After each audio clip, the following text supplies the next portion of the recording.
मेड़ मां ख़बर ॾींदा हलो त मेड़ में वापारियुनि दुकानदारनि सां थींदड़ नाजाइज़नि मेड़ में वधंदड़ बदअमनी मेड़ बी सेक्शन पुलिस जी ख़ामोशी गुज़िरियल राति चईन वापारी नौजवाननि मथां थींदड़ हमले ऐं फुरलुट वारे वाक़े ख़िलाफ़ आल वापारी इत्तेहाद जे अॻुवाणनि सदर गुलाम सरवर आगरो अब्दुल ख़ालिक शेख शाहीन सोलंगी ऐं ॿियनि प्रेस कॉन्फ्रेंस कंदे चयो आहे त गुज़िरियल राति आगरा बिरादरी जे नौजवाननि मुजाहिद अली मोहम्मद अली सरताज जुल्फ़कार बिलावल आगरो ऐं ॿियनि मथां जवाबदारनि अली रज़ा खोसो आबिद लाकीर राशिद खोसो मुश्ताक मंगी गुलाम कादिर मंगी ऐं ॿियनि 4 नामालूम जवाबदारनि हमलो करे पिस्टल ऐं डंडा हणी नौजवान वापारी खे ज़ख़्मी करे छॾियो आहे। हिननि चयो त जवाबदारनि हथियारनि जी ज़ोरत ते असांजे दुकानदार वापारियुनि खे होटल ते यरगुमाल बणाए सरेआम होटल ते मारकुट करण बाद खाइन्स हज़ारी रुपया मोबाइल फोनूं खणी फायरिंग करे शहर में ख़ौफ़ हरास पखेड़ियो जॾहिं त उते मौजूद माण्हुनि में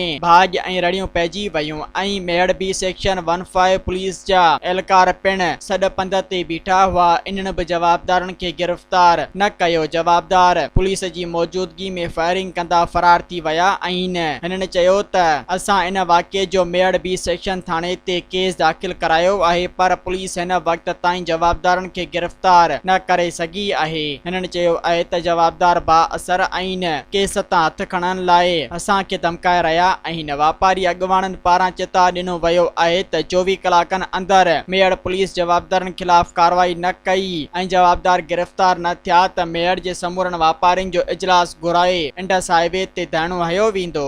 सब्सक्राइब कयो अवामी न्यूज़ HD खे ऐं ताज़ा तरीन ख़बरुनि लाइ ॾिसंदा रहो अवामी न्यूज़ HD।